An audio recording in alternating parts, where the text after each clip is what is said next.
자, 이렇게 이제 보다 보니까 그 애띤 모습에서 실행하고 움직이는, 실천하는 그런 모습들이 보이는데. 그래도 사실 김정은이 막 이렇게 등장했을 때는 뭔가 약간의 기대감 같은 게 좀 있었거든요. 왜냐면 스위스 유학파에다가 뭐 거기다가 이제 퍼스트 레이디도 이렇게 소개하고 김정은이랑 다르게. 뭔가 좀, 저 사람은 평화 모드에 접근하지 않을까라는 기대가 사실 우리가 제일 많이 했죠?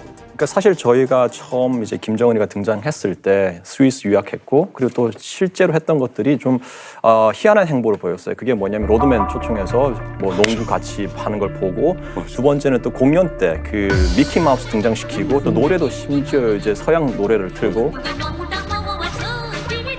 그래서 서양에서 뭐 많은 뉴스들 같은 경우에는 이제 김정은의 북한은 변할 것이다. 아버지의 운둔의 북한과 다를 것이다라고 이렇게 평가를 하고 사실은 저희가 한 1년, 2년 정도 좀 기대감에 젖어 있었어요. 근데 지금 돌아보니까 정권 초기 불안한 권력을 안정화시키기 위해서 국제사회를 속인 것이 아닌가라고 저는 분석합니다. 실제로 다른 모습을 보였거든요. 예를 들어가지고 현장 지도를 하면서 눈물을 흘리는 모습을 보인다. 맞아요. 평양시에서 이제 아파트 공사 사고가 났지 않습니까? 안전사고가 났는데 솔직하게 우리 당이 잘못했다라고 잘못을 인정하고 인민에게 사과하는 모습을 보이고 그래서 이제 북한도 좀 달라지는구나. 뭔가 좀 정상적인 국가가 되는 거구나. 그다음 또 다른 한편으로는 이제 중국식 개혁 개방의 길을 가는 게 아니냐라는 이제 기대감도 많았거든요. 맞아요. 그래서 그 길로 가려고 했는데 근데 문제는 뭐냐면 북한의 시스템이 그걸 받쳐주지 못한 거예요.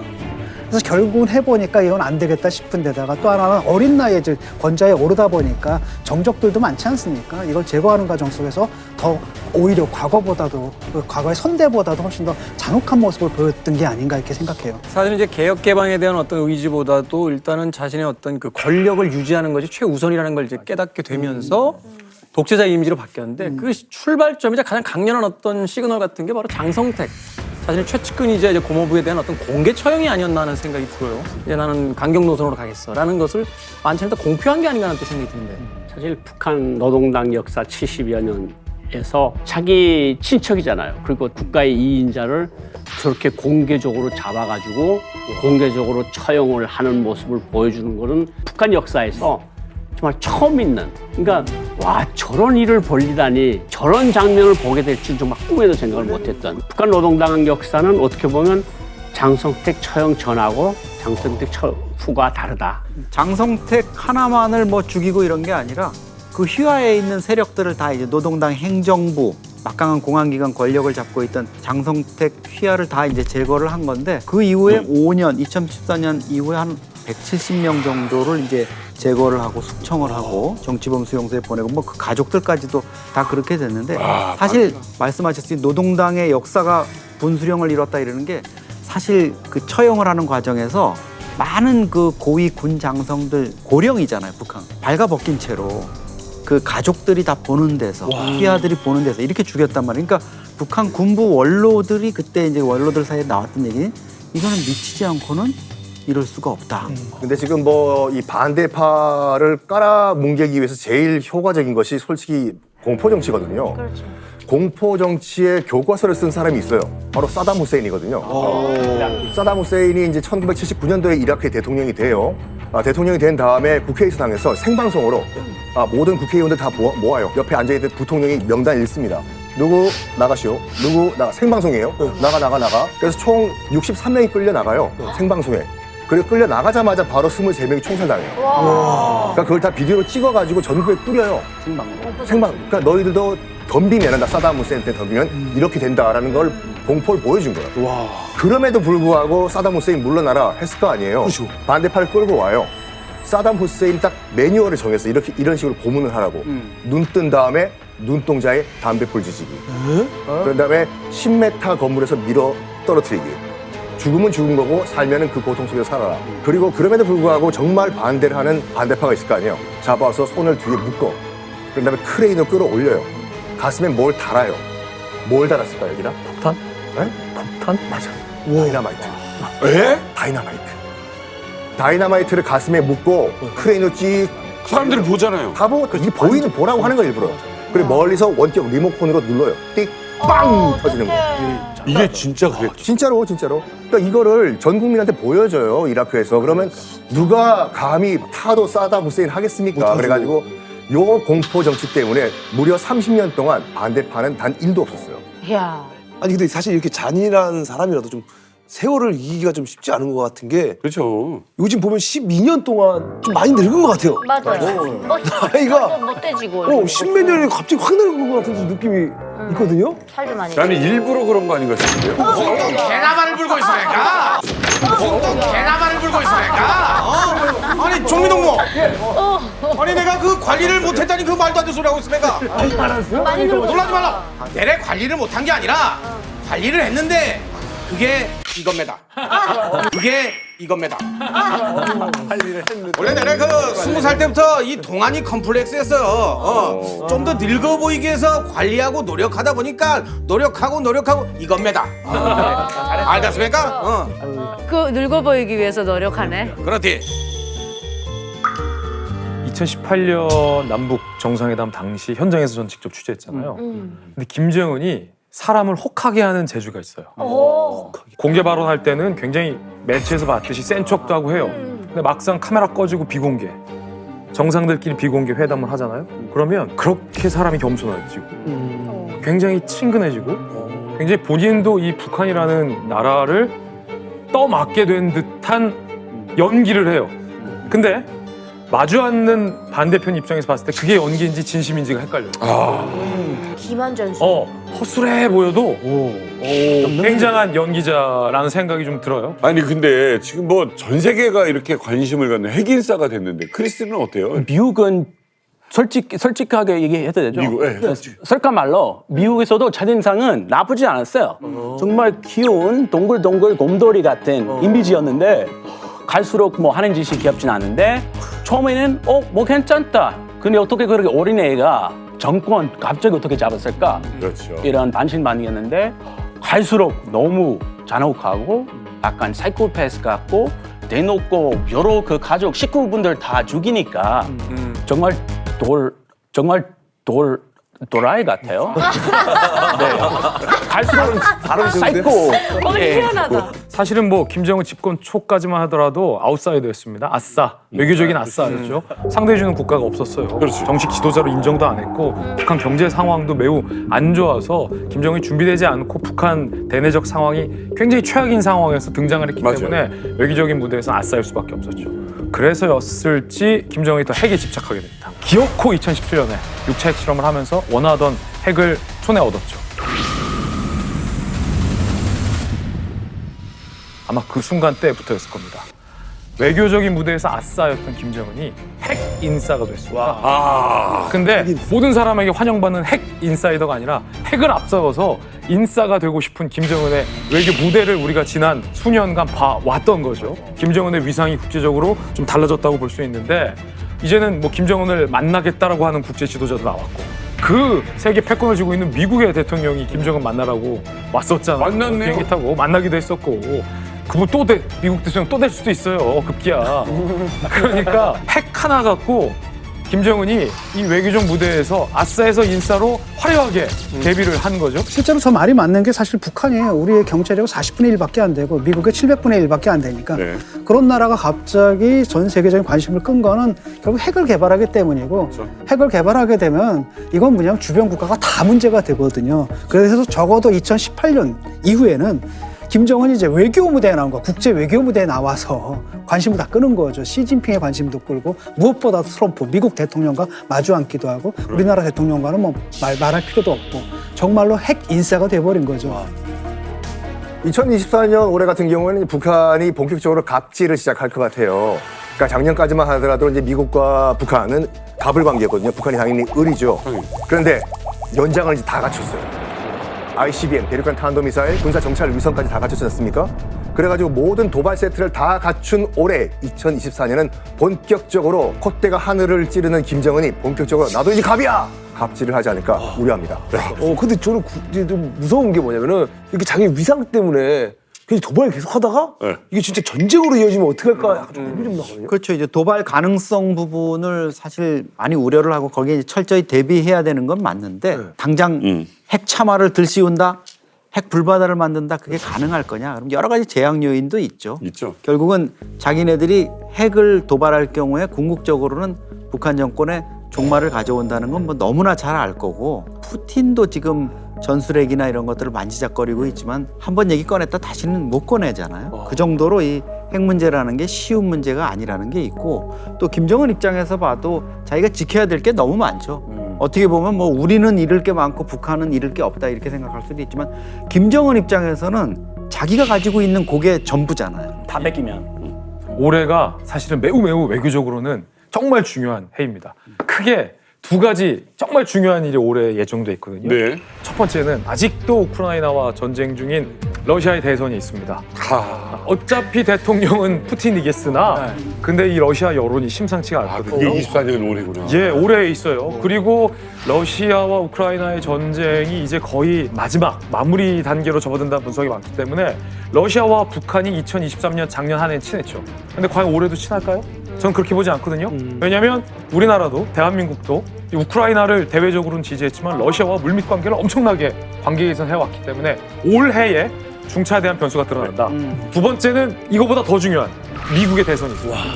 그런데 트럼프가 복귀하냐 마냐, 바이든이 재선에 성공하냐 마냐, 관건이가 가장 큰 중요한 변수인데 이건 정말 우리나라와도 관련이 깊습니다.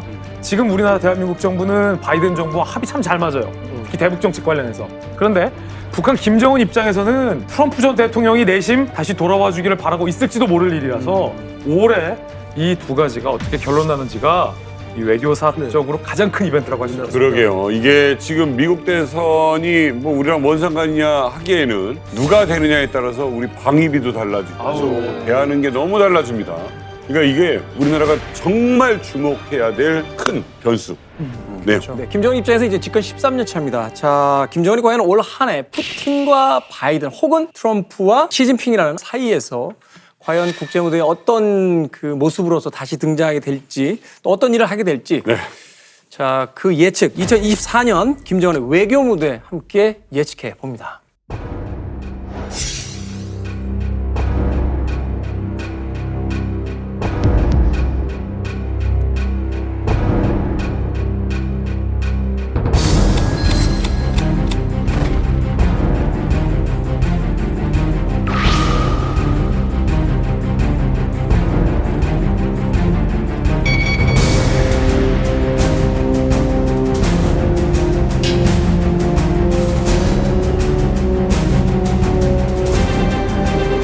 Our information indicates that in recent weeks, North Korea has provided Russia with more than 1,000 containers of military equipment and munitions. Наши друзья передали нам новые виды боеприпасов, схожие с 22-ми. Дальность у них выше, точность лучше. Победа будет за нами.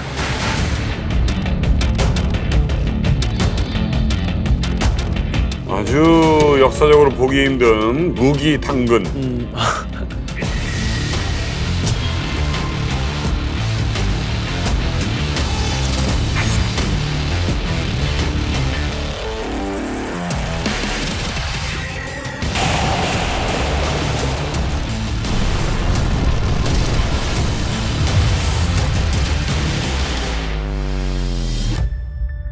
야, 어마어마하다. 아니 어떻게 보면 김정은이 굉장히 좀 운이 좀 좋은 것 같아요.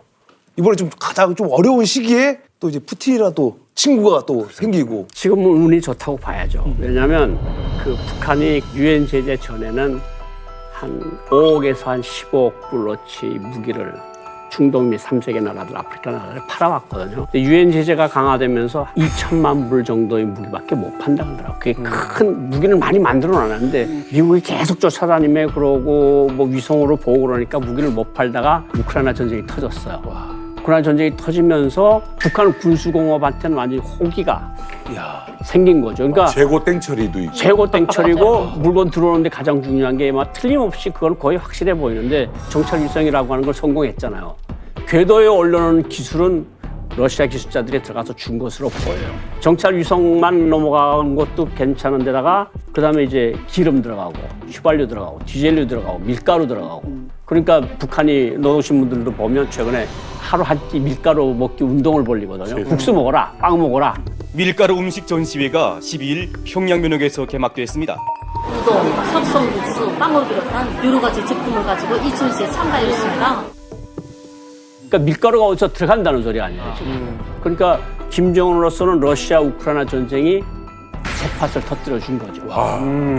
그런데 작년 한 해는 그래도 북한이랑 친하게 지낼 수밖에 없었어요. 왜냐? 아무도 러시아 편 안 드니까. 근데 새해가 밝았습니다. 올해는 전쟁도 거의 끝나가죠. 러시아 입장에서는 푸틴이 김정은을 손절할지 아니면 작년처럼 가까이 지낼지 이 대선 끝나고 푸틴이 어떻게 나올지를 보는 게 아마 가장 재밌는 첫 번째 이제 외교 스테이지의 첫 시발점일 겁니다. 아니 위원장님, 이 러시아 동지들을 왜 이렇게 감사할 줄 모릅니까? 폭탄 그냥 유럽 쪽으로 넘어가면 되는 거 아닙니까? 근데 너무 허접한 것들 보내가지고. 너희들 나라 걱정이 왜? 허접한 것들 보내가지고. 너희들 나라 걱정이 왜? 야, 너희들은 여기는 남조선인데 니들이 남조선 걱정하고 이거네. 최고다. 양쪽에서 깜짝 놀라네. 죄송합니다. 아이고. 짭정은 씨, 푸틴이 될 것 같아요, 안 될 것 같아요? 대통령 또 당연히 우리 뿌찐 형님이 돼야 되는 거 아니겠습니까? 아니, 내가 우리 뿌찐 형님의 대선 승리를 기원하면서 그래서 선고송을 하나 준비해봤습니다. 김정은 뿌찐 김정은 뿌찐 이겨라 뿌찐 이겨라. 오선이 확정된 순간 내내 100만을 가져가서 준비해놓고 갔습니다. 우리 다 같이 우동 까고 말 탑시다. 아니 어디서 많이 들어본 노래 같은데? 있는 노래? 김정일 뿌찐 김정일 그 노래 지금 개사했네요. 선거송은 항상 리메이크입니다. 김정일로 하는 거. 어차피 푸틴이 된다고 합니다만, 근데 그렇게 단순하지만은 않을 거예요. 푸틴도 사실은 이제 종신제로 이제 가겠다라고 하는 건데, 자신이 이제 종신제까지 가서 이제 안정화되기 위해서 사실 국제사회에서 여전히 역할이 중요하잖아요. 그런데 과연 전 세계 왕따인 김정은과의 밀월 관계를 위해서 그 외부 관계를 포기할지, 그거는 좀 두고 봐야 됩니다. 아니 근데 사실 이 러시아 하면 사실 어데프 아닙니까? 어데프. 어데프 뭐야? 어데프 뭐야? 매드베데스는 들어도. 어데프 아세요? 그거 알죠, 그거. 거기서 나온 건데 어차피 대통령 그 푸틴이겠네. 다음 대통령. 우리 모르는 거 크리스가 하네. 풀어주자면 무슨 의미냐면 지금 외신에 있는 이제 여론조사도 그렇고 러시아 자기가 이제 공표하는 여론조사도 그렇고 푸틴의 이제 지지율이 너무 높아요. 이제 두 번째에 나오는 후보보다도 한 40배 정도 가까이라고 할 정도로 높아요. 왜냐면 전쟁이 일어나고 난 다음에 러시아 사람들이 오히려 좀 약간 서양 세계에 대한 이제 반감이 좀 더 올라갔고 그러다 보니까 이 우크라이나 애들이 우리 막내 동생들인데 우리끼리 싸움에다가 이 서양 애들이 왜 끼어 들어갔냐는 그러한 좀 약간 생각도 있다 보니까 오히려 이 전쟁이 푸틴으로부터 조금 더 몰빵을 하게끔 만드는 거 아니냐라는 기사들도 많이 나온 상황이에요. 지금 왜 러시아 국민들은 뭘 잘못 먹었길래 저런 독재자를 지지하냐 궁금하잖아요. 아니 애들이 죽잖아 전쟁터에서. 그래도 지지를 합니다. 그럼에도 불구하고 왜 러시아 국민들은 저 말도 안 되는 독재자 푸틴을 지지하냐? 이걸 멀리 봐야 돼요. 그러니까 여러분 아시다시피 그 고르바초프가 개혁 개방 정책을 했지 않습니까? 러시아 폭망했어 그때 구소련이. 영향력이 굉장히 약해졌죠. 그렇죠. 그래가지고 이제 고르바초프가 물러난 다음에 우리가 여기 보리스 옐친이라는 술 주정뱅이가 들어가는데 보리스 옐친이 집권했던 91년부터 99년까지는 러시아 정치사에서 무정부 시대라고 해요. 이때 러시아가 정말 상거지 국가가 됩니다. 10년 동안에 이런 카오스 다 필요 없다. 민주주의고 뭐고 다 필요 없고 이걸 다 정리할 한 명의 우린 리더가 필요하다. 이거요. 그때 짠 등장한 게 푸틴이거든요. 그래서 다시 예전의 소비에트 연방, 소련의 그런 영광을 되돌려 달라라는 그런 열망 때문에 푸틴은 지금 지지를 받고 있습니다. 그래서 이번 대선은 국민적인 지지는 당연한 거고 일단은 되긴 돼요. 왜? 경쟁자가 없어요.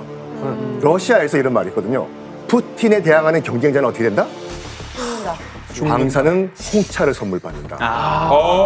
그럼 뭐 있어? 영국인가 어디? 그렇죠. 그렇기 때문에 러시아에서는 압도적인 국민의 지지 플러스 나한테 덤비면 너는 방사능 홍차 한번 드시겠습니까? 근데 여기서 하나 조금 더 첨부하면 러시아 사람들하고 저도 러시아 친구들이 몇이 있는데 정치 이야기를 잘 안 하려고 해요. 사람들이 살짝 소련 체제에 대한 겁이 KGB에 대한 겁이 있어요. 그러니까 푸틴에 대한 이야기하면 하지 말라 그래요. 이거는 이제 그 억압 강한 그런 측면도 있는데 실제로 러시아 국민들이 상당 부분 거기에 설득돼 있고 세뇌되어 있거든요. 무슨 얘기냐면은 이게 러시아란 나라가 원래는 그 제정 러시아였잖아요. 거기서 공산국가를 했단 말이죠. 네. 그다음에 푸틴을 겪은 거예요. 그러니까 우리가 갖고 있는 민주주의에 대한 개념, 자유주의에 대한 개념 없고 사람들 자체 세팅이 그렇게 돼 있는 거예요. 정치 신학을 갖고 있거든요. 근데 그게 이상하게 정치에다 종교적인 신앙까지 겹친 이런 거예요. 북한이랑 비슷하네. 그래서 동방과 서방을 대립시키면서 서방은 악의 세력이야. 여기는 우리는 선의 세력인데 이걸 종교적인 선악의 싸움으로 생각하는데 저들은 침공으로 생각을 해요. 그것을 막아준다. 이런 식의 사람들이 정치 신념이 있거든요. 그걸 갖다 이제 푸틴이 대변하면서 나가니까 이게 그러니까 완전한 자유투표가 된다 하더라도 3분의 2가 자발적으로 푸틴을 지금 지지하는 그런 상태예요. 자, 그런데 이게 투표하면은 정말 국민성을 볼 수 있잖아요. 투표율이 가장 높은 북한. 100%로 당선이 돼야 되는데 신화가 깨지고 반대표가 하나 나왔다는데 이게 뭔 얘기입니까? 평양에 오는 외국인들이 그거를 문제를 어떻게 제기하는가 하면 한 사람이 병원에 누워서 지금 깜빡깜빡 왔다 갔다 하는데 그 사람도 투표를 못 했는데 어떻게 100%냐. 그렇죠. 그러니까 외교관들이 그 이야기를 계속 듣고 김정일한테 보고를 해요. 그 김정일 봐도 이게 말이 되거든. 이상하지. 그러니까 선전선동부에다 적당하게 처리를 하라. 그러니까 선전선동부에서 99.98% 참가해서 99.99%가 찬성했다. 이런 식의 수치가 나오는 거야. 근데 이번에도 여기 이제 김정은도 마찬가지로 뭐 한두 명 반대했다. 이런 식으로 이제 논리를 세우는 건데 이것도 이제 정상국가 모습을 보여주라고. 반대파도 보여주기식. 그게 99.9인지 어떻게 알아요, 그것도. 근데 그게 되게 웃겼던 게 반대함이 있고 찬성함이 두 개가 나왔더라고요. 원래 이렇게 한 통만 한 통으로 나오잖아요. 해야죠. 네, 근데 이번엔 반대함도 만들어놨어요. 근데 문제는 이렇게 여기다 통 내놨어. 그럼 어떤 심장이 두 개인 사람이 반대에다 갖다 놓겠냐고.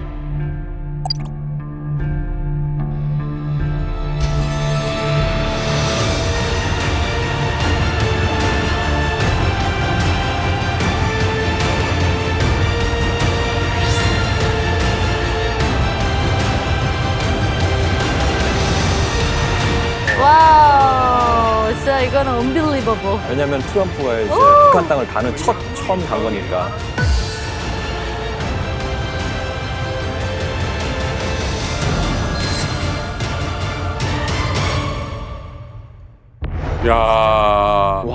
야, 이거 다시 돌려보니까 희한한데? 진짜 희한하다. 네? 실제로 우리가 경험했던 과거인데 약간 믿기지 않는 장면도 몇몇 장면이 있었어요. 예. 맞아. 자, 어쨌든 이게 문 닫고 그냥 거기서만 살던 사람이 등장을 하는 거예요. 이게 2018년 굉장히 큰 일이 벌어진 거예요. 맞습니다. 저도 이거 이때 보면서 뭔가 기대가 어마어마했었거든요. 잘 돼서 진짜 막 너무 좋은 기회가 생길 것 같았는데 저희는 이제 탈북민들은 그때 싱가포르 때 그때 첫 트럼프 대통령과 김정은의 만남이었잖아요. 정말 떨리는 심장을 부여잡고 봤었어요. 근데 보면서 어떤 생각이 들었냐면 김정은이 진짜 좀 다른가? 왜냐면 할아버지도 뭐 무슨 너르돔 시아노크네 무슨 뭐 쿠바에 누구네 맨날 뭐 불러들여가지고 아프리카 대통령들 만나고 뭐 이렇게는 했어요. 그랬는데 김정은은 아버지 할아버지도 못한 그 현직 대통령을 제3의 국가에서 만나서 나란히 걷는 그 장면이 너무 놀라운 거예요. 믿기지가 않고. 와, 진짜 놀랐죠. 저도 마찬가지인데요. 그 싱가포르에 있는 그 첫 정상회담 때는 좀 인상 깊었던 거 뭐냐면 6.25 전쟁 이후로부터 처음으로 성전기하고 인공기가 이렇게 같이 있는 거잖아요. 미국 사람들 다 놀랍게 잘 봤고요. 역시 트럼프니까 가능한 장면이다. 다들 비슷한 생각했어요. 왜냐면 설마 거기 휴전선에서 북한 땅까지 밟으면서 하겠냐? 상상을 못했던 그런 장면인데 트럼프 유일무이하게 할 수 있고 정말 예측 불가 그런 독보적인 인물이니까 이런 만남 물론 뭐 이거 쇼다 그냥 쇼다 이 트럼프 안티들이 얘기했지만 쇼 자체가 좋은 거니까 뭐 좋은 결과 얻을 수 있고 그래서 뭐 다들 흥미롭게 지켜봤죠. 근데 약간 그런 건 있는 것 같아요. 그러니까 트럼프가 좀 엉뚱하고 어디로 튈지 모르지만 분명한 건 자기 국익을 최우선으로 하는 비즈니스맨이구나. 네. 그렇죠. 그러니까 김정은 입장에서는 사실 트럼프를 만나서 뭐가 될 것 같은 1차 때 워낙 분위기가 좋았으니까 2차 때 저런 결과가 나오리라고는 이제 상상을 못했고 아마 트럼프의 저런 비즈니스 술수에 완전히 당했다 이렇게 아마 느꼈을 텐데 그 와중에서도 저는 김정은이 했던 말 중에서 가장 좀 인상적이었던 거는 인정받고 싶다 이런 얘기를 했어요. 김정은이가 트럼프 앞에서. 그게 가장 그래도 진정성이 느껴졌어요. 왜냐하면 북한 입장에서 지금 핵을 개발하고 뭘 여러 가지 하지만 그게 정말 워싱턴을 때리고 캘리포니아를 뭐 불바다로 만들고 이러는 게 최고 목적일까? 저는 아니라고 보거든요. 결국은 북미 수교가 아마 최고 목적일 거고 트럼프가 돌아올 가능성 이 부분에 많이 북한이 주목하면서도 김정은 입장에서는 하노이의 굴욕을 다시 맛보지 않고 만회하기 위해서는 어떤 전략이 필요하지? 근데 주변을 둘러보니까 그런 전략을 짤 참모가 아마 없을 겁니다. 프라이를 까다 이제 어디까지 까나 한 판을 다 까니까 뭐 할 말이 없습니다. 아니 그거야 내래 아니 그거 다 지나가는 일 아닙니까? 왜 그런 일에 의미를 부여하고 그럽니까? 내래 그때 그 김정은이 아니라 다른 사람입니다. 아니 그리고 이번에 또 그 이야기를 좀 들어보니까 그 우리 럼프 브로가 출마한다는 얘기를 들었습니다. 트시예요? 그래서 럼프 브로에게 제가 한 소절 올리겠습니다. 아까 푸틴이 지지선언이야. 아까 푸틴이 형한테 했잖아. 양다리 걸치. 양다리 걸치는 거예요? 럼프 브로 잘 들어주시죠. 너는 내 럼프이니까 네가 내 프로이니까 다 이해해 다 인정해 헤어지지. 눈물 또 올 것 같아요? 아니 음을 틀렸어요. 다시 한번 하겠습니다. 우리 아무도 몰라 틀린 거. 괜찮아. 몰라, 럼프. 몰라, 럼프. 너는 내 럼프이니까 네가 내 프로이니까 다 이해해 다 인정해 헤어지지 말자.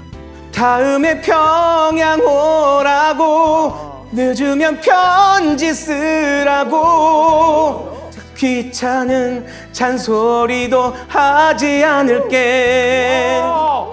럼프 미워도 사랑하니까 미워도 사랑하니까. 김정은이 하고 싶은 얘기 다 해준 거 아니에요? 럼프 브로 내 마음을 알아주시.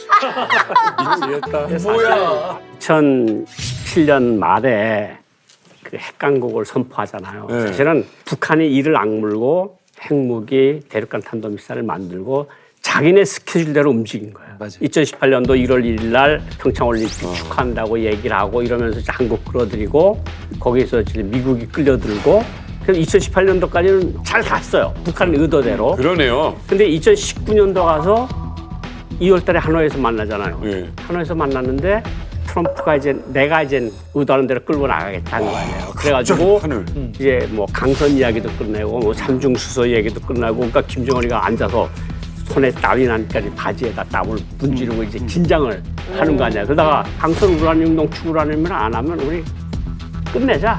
잘 가. 이래서 노딜이 된 거 아니에요. 갑자기 이러는 거죠. 그때는 이제 미국 의도대로 2018년도는 미국 의도대로 끌려가는 거예요. 하노이에서 들어갈 때 공식 대표단 전원이 김정은 자는 방 앞에 24시간을 손들고 있었대요. 이야. 그때 그 분위기가 뭐랄까 싸다 못해. 그냥 김정은은 그냥 살에 뻑뻑 내고 이러면서 들어가서 평양에서 외무성 간부들 숙청되고 이런 거를 겪었단 말이죠. 네. 이제 제 트럼프 시즌 2가 오잖아요. 네. 그러면 여기에 다시 빠져들려고 할까? 김정은도 평양에 오지 않으면 안 가겠어. 이제 너가 평양에 오라. 이런 식으로 강대강으로 자기가 그만큼 커졌으니까 2018년보다 더 커졌잖아요. 체급이 헤비급으로 헤비급으로 올라갔잖아요. 그러니까 너가 평양에 오지 않으면 이제는 없어. 이럴 수도 있다는 거는. 김정은 입장에서는 저 때 영상을 보면 아마 지금 좀 낯이 부끄러울 거예요. 밤에 쓴 일기장처럼. 내가 저 때 왜 저랬지 이랬는데 사실 집권 이후 7년 만에 국제무대에 등장을 하는데 그것도 시진핑을 만나고 트럼프를 만나고 뭐 이런 일련의 관계를 특히 뭐 남쪽의 대한민국 대통령인 문재인 대통령하고의 만남도 정말 어려운 만남이죠. 그렇죠. 이게 연쇄에 서 있다 긴장을 적지 않이 했을 거예요. 그래서 김정은 영상을 자세히 보면 눈에 초점이 없어요. 당황해가지고 이걸 어떻게 해야 될지 모르고, 그리고 시진핑 앞에서 이렇게 처음 대면할 때는 그동안에 자기가 좀 중국에 대해서 나를 세우고 했던 거, 거기에 대해서 좀 미안해하고 이게 눈 초점을 못 맞추는 이런 표정도 좀 보였는데, 특히 시진핑이 얘기할 때 받아 적는다? 이거는 북한에서는 뭐 상상을 할 수 없는 거죠. 그런 모습까지도 이렇게 연출하고 그런 당황해하는 모습들을 보면은 사실 지금의 모습은 장족의 발전을 한 거죠. 인정합니다. 아까 저도 영상 보는데 그 돌잔치 성장 동영상인지 알았습니다. 쭉 커오는 모습을. 그런데 우리 정은이가 달라졌어요. 정은이가. 일단 싱가포르에서 전 세계 최고의 패권 국가 대통령과 당당하게 만났잖아요. 그때부터는 거친 것이 없어. 그러니까 약간 이런 것 같아요. 내가 신인 가수예요. 근데 가왕 조용필 선생님과 함께 무대를 섰어. 이제 무서운 게 없는 거야. 남진 나훈아 선생님 정도는 선생님 안녕하십니까? 이거 되는 거예요. 나훈아 선생님 안녕? 뭐 이런 식으로.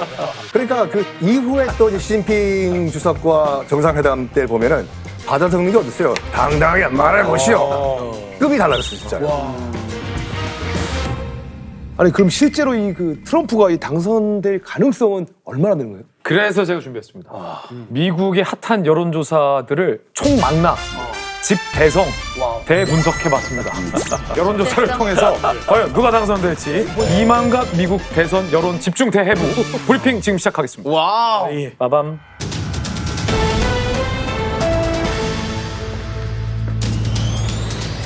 (11월로) 다가온 미국 대선을 앞두고 각종 가상 양자 대결 조사에서 트럼프 전 대통령이 바이든 대통령을 전국 평균 2%가량 앞서고 있는 것으로 나타나며 이른바 어대트, 어차피 대통령은 트럼프가 아니냐, 이런 이야기가 나오고 있습니다. 이런 이야기까지?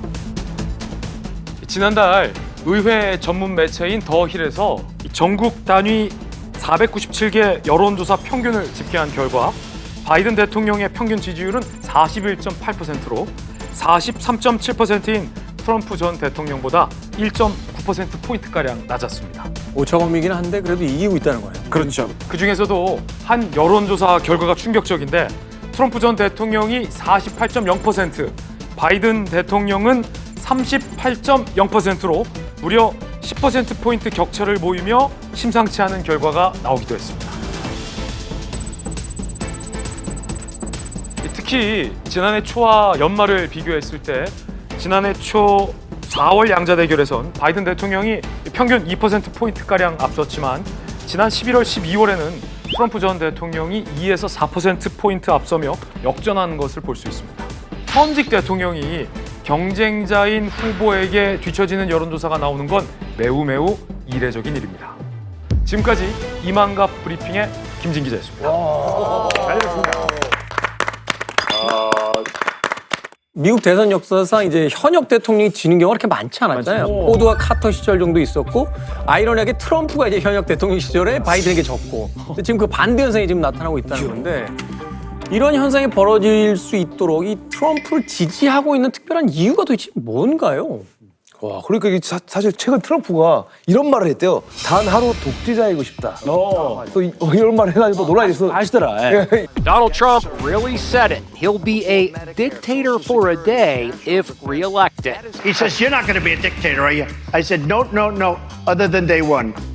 첫 번째 날 당선되면 하루만 하고 그 다음에 공평한 정치하겠다. 이거는 경솔한. 뭐 하려고 그러는 거야? 하루 독재자는? 하루 독재자 뭐 하려고? 제거하겠다는 얘기. 자기가 약간 그 복수로 공격하겠다. 자기 싫어했던 정치인이나 이렇게 하겠다. 그렇게 진지하게 받아들이면 안 되고, 독재자 뭐 하겠냐 질문 받았는데 난 뭐 하겠다. 그냥 하루만 할게. 좋아하던 사람들 이 경수란 말씀해도 더 좋아하게 되고 싫어하는 사람들 어차피 계속 싫어할 거니까 이거 이기는 장사잖아요. 내가 경수라는 말 계속 밑도 끝도 없이 해도 내가 이거 갈 수밖에 없거나 아니면 이렇게 가거나 이렇게 내려가지는 않다. 바이든이 나온 이유는 트럼프를 떨어뜨리려고 나온 거였잖아요. 맞아요. 네, 근데 이제 막상 등장을 했는데 그 코로나 이제 막판 시기였고 그리고 또 전쟁 두 개가 터진 거잖아요. 우크라이나 러시아 전쟁하고 이제 이스라엘하고 하마스 전쟁인데 미국 사람들 입장에서는 잠깐만 트럼프 시절에 더 괜찮지 않았어요? 그래서 지금 나이가 중요하지는 않아요. 어차피 둘 사이에는 4년 정도 차이가 있는데 어떻게 보면 둘 다 할아버지예요. 그냥 뭐 트럼프는 뭐 몸매가 조금 더 괜찮은 거지 기질이 조금 더 괜찮은 둘 다 할아버지인데 네, 미국 사람들 입장에서는 이럴 바에는 차라리 트럼프를 찍는 것이 더 낫다는 생각을 하는 거죠. 강한 미국. 그 이전까지 미국 그 대선을 좀 볼 필요가 있었던 게 뭐냐면 빌 클린턴 행정부 8년이었고요. 오바마가 8년이었어요. 근데 16년 동안 민주당 지지를 했는데 미국 사람들 입장에서는 별로 나아진 게 없다, 삶이. 그래서 사실은 트럼프에게 모험을 걸었던 거죠. 힐러리를 뿌리치고. 그러면서 트럼프가 워낙 튀니까 사실은 조 바이든 쪽으로 넘어간 건데 조 바이든의 4년에 걸었던 기대가 사실은 지금 별로 충족되지 않았다. 이런 게 있는 게 아닌가 하는 또 생각을 해보게 되는데. 그러니까 지금 트럼프는 예전부터 어프렌티스라는 프로그램에 You Are Fired 여기 출연했을 때부터 미디어는 뭘 원하고 시청자들 일반 대중은 뭘 원하는지 바삭하게 다 알고 있어요. 그래도 트럼프를 이해하기 위해서는 두 가지 키워드가 필요한데 뭐냐면 하나는 돈이고 하나는 관종이에요. 자기 스포트라이트에 들어가고 싶으면 뭐든지 다 해. 이 트럼프 입장에서 봤을 때는 스포트라이트만 받으면 되기 때문에 이데올로기, 철학, 뭐 정치, 공학 다 필요 없어요. 나만 바라봐 하면 돼요. 예전에 그 힐러리 클린턴이 졌던 이유가 뭐냐면은 민주당 사람들은 약간 뭐랄까 도덕적 우월감이 있어요. 그래서 말을 굉장히 수사를 복잡하게 얘기를 해요. 뭐 세계 평화가 어떻고 우리 인권이 어떻고 우리 뭐 이런 얘기를 많이 해. 복잡하게. 트럼프는 간단해요. Make America Great Again. 미국을 더 위대하게 만들다. 끝이에요. 그러니까 복잡한 얘기가 아니라 간단한 얘기라고 내가 지금 대선에 승리하기 위해서는 뭐가 필요한가? 한 가지 외부의 적을 우리가 하나 상정을 하자. 펜실베니아, 오하이오 같이 미국 5대5 주변에 원래 공업지대가 있었어요. 거기는 전통적으로 민주당 지지층이었거든요. 이거를 힐러리 클린턴과 이 대선 경쟁을 할 때 정확하게 이 사람들이 뭘 원하는지 파악을 했어. 여러분들 지금 실직자죠? 여러분들이 지금 실직한 이유는 차이나 때문입니다. 차이나 타도 이것 때문에 민주당에서 공화당으로 확 틀어버렸어. 그러니까 지금도 트럼프가 재집권하면 위험한 게 뭐냐면 이 양반 입장에서 봤을 때는 북한 인권도 뭐도 다 필요 없어요. 나만 바라봐. 그렇죠. 이게 위험한 거예요. 트럼프가 최근에 얘기했던 것 중에 우리 미국 사회에 이민자들이 몰려와가지고 우리 이런 순수한 사회를 망치고 있다 이렇게 얘기를 했는데 사실 미국만큼 외부에서 다 이주해온 사람들이 정말 멜팅폿 섞여 있는 이게 없는데 거기에 그런 얘기를 한다 이건 말이 안 되는 거지만 그게 먹히잖아요. 그리고 사실은 미국 사람들의 어떤 이중적인 이런 거를 교묘하게 파고드는 거죠. 자, 그럼 이제 북한 입장이 궁금해집니다. 어찌됐건 아무리 개인적으로 트럼프가 좋다라고 할지라도 그것은 이제 개인적인 감정의 문제고 외교 무대에서의 이제 김정은의 어떤 스탠스 같은 게 있어야 될 거 아니에요. 어떤 전략을 가지고 있는지 이게 지금 가장 궁금한 부분인데. 김정은 입장에서는 이제 투표권은 없지만 선택을 해야 될 거 아닙니까? 내심 바이든 현 대통령이냐 트럼프 전 대통령이냐 누가 북한에게 더 유리하게 작용할 것인가를 놓고 고민할 겁니다. 김정은에게는 2019년 하노이 노딜이 이불킥하고 싶은 결과이겠지만 동시에 유일하게 김정은이 국제사회에서 대북 제재를 해제하고 돌아올 수 있었던 별의 순간에 터치를 했었던 순간이기도 했거든요. 김정은 입장에서는 반성문을 썼을 겁니다. 그래 우리가 너무 나이브하게 갔던 측면도 있어. 강선을 달라고 했을 때 그냥 차라리 강선도 줘버렸어도 지금 우린 달라질 거 없을 텐데 내가 왜 그때 강선을 안 줬지? 최선이 이런 생각을 김정은은 할 수 있을 거란 말이에요. 그때 자기가 나이브한 것 때문에 실패했던 그 순간이 한 번 더 주어진다면 이번에는 잘 준비해서 더 잘해야지. 더군다나 그때는 협상할 카드가 없었는데 이번에는 아니, 트럼프가 러시아도 신경 쓰고 이스라엘 지역 분쟁도 신경 쓴다는 거 알잖아요. 네네. 김정은이 해결은 못 해줘도 미국에게 유리하게 은근히 도움을 줄 수 있는 카드도 본인한테 있단 말이죠. 재밌네요. 그러면 우리나라에게는 매우 안 좋은 시그널일 수 있지만 북한 김정은 입장에서는 바이든과 트럼프 중에 누굴 선택할 것인가. 사실 이건 논쟁할 여지가 없는 문제입니다. 김정은이랑 트럼프 전 대통령이 이제 끝이 좀 안 좋게 끝났잖아요. 근데 이게 있지 않습니까? 부부싸움 한 이후에 다시 부부가 만나면 더 사랑하게 되잖아요. 거기 있어. 그러니까. 한노이가 끝이었으면 진짜 끝났을 거라고 보는데 갑자기 38선에서 만났어요. 그러니까요. 그러니까 어떻게 보면 더욱더 뜨겁게 두 사람의 브로맨스가 불타오를 수가 있는 거가 아직까지 바이든 대통령은 뭘 주장하고 있냐면 북한 인권 얘기하고 있거든요. 이건 어떻게 보면 다가가려고 해도 큰 장애물이에요. 네. 근데 트럼프는 얘기했거든요. 북한 인권 I do not care 해요. 게다가 또 무슨 말이냐면 공개석상에서 우린 친구다라고 얘기했어요. 이런 절호의 기회를 두 사람 집 싸웠는데 부부싸움을 했는데 다시 화해할 수 있는 이 기회를 김정은이 놓칠까? 안 놓칠 거예요. 아, 좋아. 넉살 좋게. 이거 만약에 북한이 원래는 공화당을 사실은 좀 안 좋아하고 민주당은 왜 좋아했는가 하면 그 근원이 지미 카터 때문에 그래요. 주한미군 철수시키면서 박정희 대통령하고 알력이 생기고 민주당이 이거 인권 주장하던 나라가 이거 우리가 막 그렇게 오랫동안 요구해왔는데 미군 안 빼더니 자기 혼자서 저절로 빼네. 그러니까 이 민주당에 대한 약간 호의적인 감정이 생겼어요. 그러다가 김일성이 때부터 김정일 때까지 쭉 이어오면서 북한의 최대 외교적 소원은 미국 대통령과 만나서 담판을 짓는 거예요. 그 김일성이 계속 외무성에 김정일과 외무성에 했던 건데 미국이 들으려고 하지도 않았어요. 근데 손자 때에 와서 세 번씩이나 만나잖아요. 그러면 당정군 엘리트한테는 감동이죠. 그 위대한 할아버지도 위대한 아버지도 못했던 걸 조그만 손주가 해. 그러니까 이 싱가포르에서 들어올 때 비행기에서 내릴 때 그 마중하는 북한 총리랑 거의 울어요.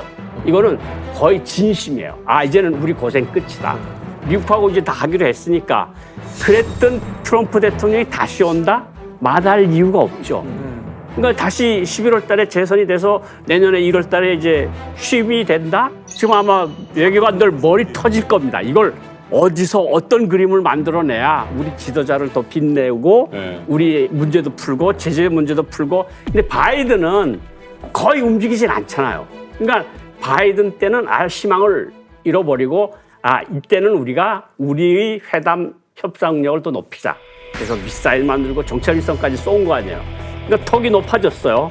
그러면 미국도 보기에 저도 더 커졌어. 내가 만나기에 5년 전보다는 훨씬 커진 거 아니에요? 그러면 북한으로서도 또 생각하는 게 있을 거고 트럼프도 생각하는 게 있을 겁니다. 저걸 어떻게 해야 서로 자기 페이스로 끌어들일까 이런 것도 있을 것 같은데 그래도 전적으로는 트럼프가 바이든보다는 김정은으로서는 100배 낫다. 일단 과거보다는 5년 전보다는 분명히 협상 테이블에서 내가 더 세진 상태에서 만날 수 있는 상황이고 트럼프도 전임 정부와는 뭔가 다른 또 행보를 보여줘야 되는 어떤 상황이니까.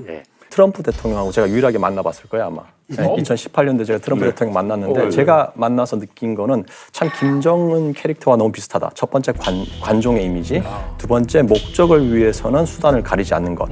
그래서 제가 그때 만나서 악수하면서 한 2분 정도 이야기했는데 북한에서 왔습니다라고 이야기하고 제가 북한에 이제 핵뿐만 아니라 인권도 같이 가야 된다. 그러니까 그때 이제 well, I will see 이러는 거예요.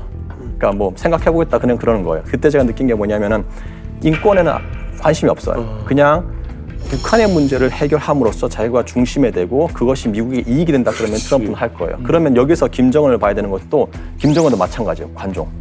관심을 상당히 좋아해요. 그리고 김정은은 돈이 되면 뭐든지 해요. 그런 것들 봤을 때 만약 11월 달에 미국에서 트럼프가 대통령이 되고 김정은도 이렇게 같이 만난다 그러면 둘이 케미가 잘 맞아요. 그렇기 때문에 이게 어마어마한 이제 관계로 발전되고 그것이 대한민국 외교라든지 한반도의 지형을 확 바꿔놓을 수 있다라고 저는 봅니다. 미국도 참 인물 많지는 않아. 미안하다. 아깝다. 좀 사람이 없을까? 자, 김재 기자님. 자, 이제 진짜 준비해야 돼요. 대한민국은 만약에 트럼프가 당선됐을 때 어떻게 하느냐. 우리가 지금 의미심장한 이야기 첫 번째. 우리는 그럼 눈 뜨고 당하고 있냐? 그렇게 만만한 호락호락한 대한민국 아닙니다. 그러니까 우리 시청자 여러분들 걱정 안 하셔도 됩니다. 그에 대한 대비 다 하고 있고. 이렇게 국뽕이 똥막해? 우리 대한민국 외교가 언제부터 북한만 못했습니까? 절대 그렇게 호락호락한 나라 아니니까 걱정하지 마시고. 그런데 우리가 경계해야 될 것은 한 가지 있습니다. 최근 미국의 언론에서도 등장해서 상당히 저희도 경계하면서 보는 건데 이른바 트럼프 대통령이 만약에 만에 하나 재선에 대해서 김정은과 만난다. 그때 미국이 북한의 핵을 용인해 주는 거 아니냐. 라는 이른바 북핵 용인론이 솔솔 나오고 있어서 이건 우리 입장에선 최악의 상황으로 갈 수 있기 때문에 이것만큼은 우리가 반드시 경계를 해야 됩니다. 아니 그 뉴스 보니까 뭐 용인하겠다 뭐 이런 말이 좀 나왔었는데 그게 뭐 핵을 인정해주겠다 뭐 이런 건가요? 그렇죠. 사실 북한의 입장을 받아주는 거거든요. 북한의 기본 입장은 뭐냐면 비핵화 안 한다라는 거예요. 핵 군축이다. 그러니까 우리가 내놓을 수 있는 건 핵 동결이다 이거거든요. 근데 이제 트럼프 같은 경우는 그걸 받아버리는 겁니다. 그러면서 트럼프는 뭐라고 생각하냐면 핵 개발을 동결을 해라. 이제 지금 뭐냐면 북한이 아직까지 미국을 향해 가지고 뭐 사거리는 도달했다라고 하는데 미국을 공격할 능력이 있는지 없는지 확인이 안 됐거든요. 그건 하지 말아라. 그렇다면 남는 건 바로 뭐냐면 이른바 자위적 차원에서 그 남한을 공격 대상으로 삼거나 아니면 오키나와라든지 이런데 여기까지는 그냥 용인을 해주는 거죠. 그러니까 사실상 비공식적인 핵 보유국을 인정해 주는 겁니다. 그러면 사실 핵 국가 갖고 있는 나라들이 있거든요. 뭐 파키스탄이라든지 인도라든지 또는 이스라엘 같은 나라들 이런 나라들 뭐 정상적인 외교 관계 다 하고 정상적인 무역 활동 하잖아요. 거기까지 딱 하자. 더 이상 개발하지 말아라. 여기서 딜을 딱 마감하게 되면 문제는 뭐냐면 우리는 그냥 사실 북한의 그 핵 위협에 고스란히 노출된 상태에서 미국은 자기 이해만 다 따져가지고 이렇게 하는 거고 더 나아가서 또 뭐가 되냐면 이제 트럼프는 미국 제일주의자이기 때문에 동맹의 가치 이런 거 별로 신경 안 쓰거든요. 일본이 뭐라 하든 한국이 뭐라 하든 그러니까 주한미군에 대해서 무슨 비용을 요구한다거나 아니면 핵 자산들을 우리가 전략 핵 자산들 전개하잖아요. 그때마다 그 비용도 내놔라. 니네들 위한 거 아니냐. 이럴 수가 있는 거죠. 그 최악의 상황이죠, 우리로서는. 전례가 있죠. 예.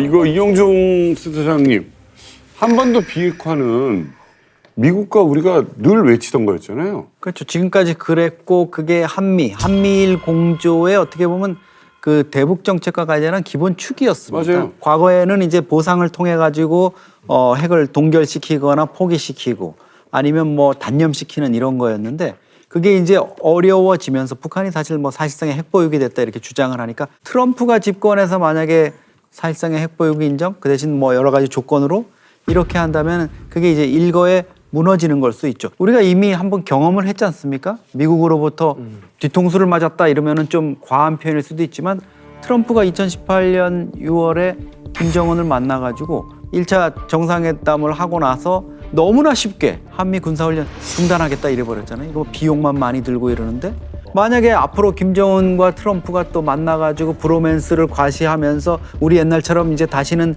헤어지지 않을 거예요 이러면서 야 너는 핵은 인정해줄게. 네. 그러면서 너희도 그냥 이스라엘이나 인도, 파키스탄처럼 조용히만 있어. 그냥 가지고 있고 헌법에 핵 보유 명시해가지고 살아. 이렇게 되면 우리 입장에서는 정말 재앙과 같은 그런 상황이 닥칠 수가 있죠. 그런 거 안 해주면 또 우리 미군들 축소할 거야? 아니면 한국이 돈 더 내? 뺀다고 할 수도 있지. 트럼프 다음 뺀다고 했었죠. 맞아. 근데 최악의 시나리오는 뭐냐면 지금 방금 우리가 언급을 했잖아요. 주한미군 같은 경우에. 그러니까 지금 트럼프 집권 1기 때도 그렇게 얘기했잖아요. 우리가 왜 우리 젊은이들 거기 가서 그 희생을 해야 되냐. 돈 내놔. 이거잖아요. 김정은 입장에서 봤을 때 김정은 머리가 정말 잘 돌고 트럼프의 습성을 파악을 했다고 하면 이렇게 얘기할 거예요. 우리 수교합시다. 다시 한번 우리 진짜 우리 형제같이 지냅시다. 아니 근데 우리 저기 솔직히 말해가지고 이제 브로맨스 수교한 국가인데 굳이 돈 들여가지고 주한미군 왜 거기다 주둔을 시킵니까? 형님 빼세요. 괜찮아. 그러면 현재로서는 트럼프는 그래 뭐 계산기도 들어보면 그래 돈 절약하고 좋겠네. 주한미군 철수 카드가 빡 나오는 순간 우리에겐 최악의 시나리오. 해구산을 걷는 거 아니냐? 돈 드는 거 하지 말자. 라고 이야기를 했다라고 뉴스에 떠서 시끄러웠어요. 네, 계속 논란이 이렇게 일파만파 커지니까 트럼프 본인이 SNS로 해명하겠다. 그래서 해명했는데 A fake news article in Politico through anonymous sources, as usual, states that my views on nuclear weapons in North Korea have softened. This is a made-up story, disinformation put out by Democratic operatives in order to mislead and confuse. The only thing accurate in the story is that I do get along well with Kim Jong-un. 느낌표. 좀 해요. 예. 토익 시험인 것 같았어요.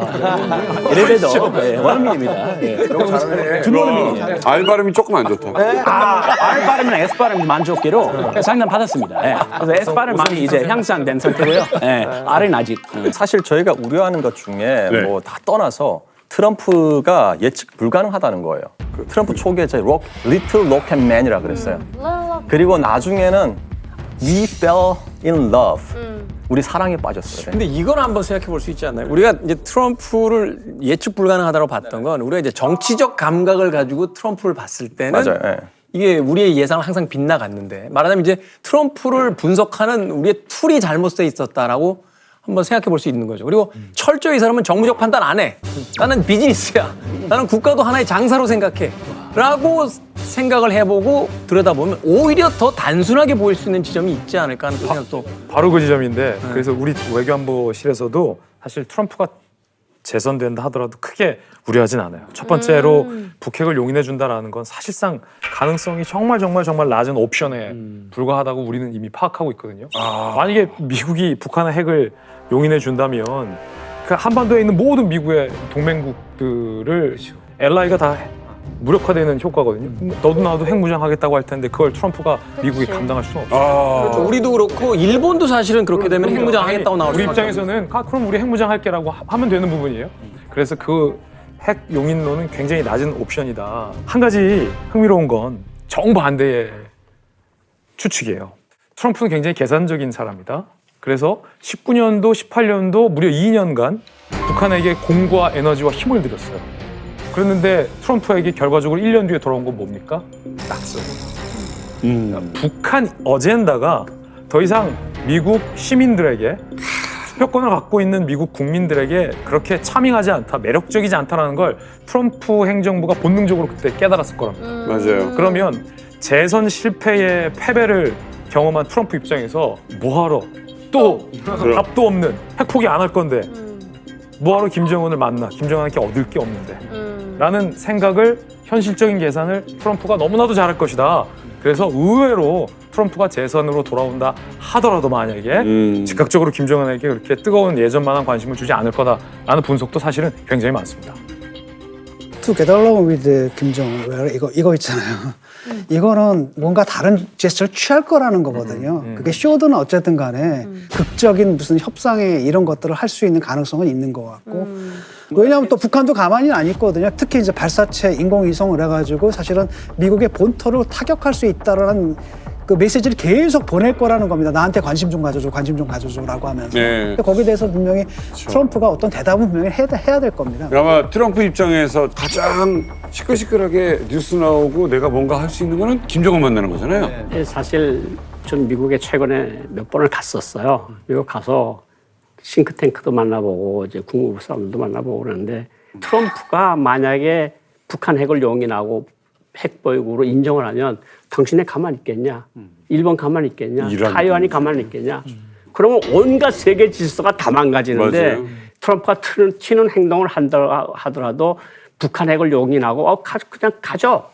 다시 더 만들지만 마. 이거는 그냥 호사가 될 이야기니까 그렇게 너무 신경을 쓰지 말아라. 그런 이야기들을 많이 들었거든요. 그러니까 우리가 대비는 해야 되겠지만 또 우리가 대비를 하고 있어요, 현실적으로. 현실적으로 대비를 하고 있고 너무 그렇게 뭐 트럼프가 뭐 크레이지맨처럼 이리 튀고 저리 튀고 해서 뭐 북한에게 인정하고 뭐 주한미군 빼내고 이거는 그냥 하기 좋은 소리예요, 그냥. 미국이란 나라가 이제까지 우리나라하고 맺어온 관계가 있고 피로 맺은 혈맹이잖아요. 이거를 한꺼번에 깨서 트럼프가 한마디 해가지고 주한미군 빼고 핵 용인하고 이런 짓은 하지 못할 거다.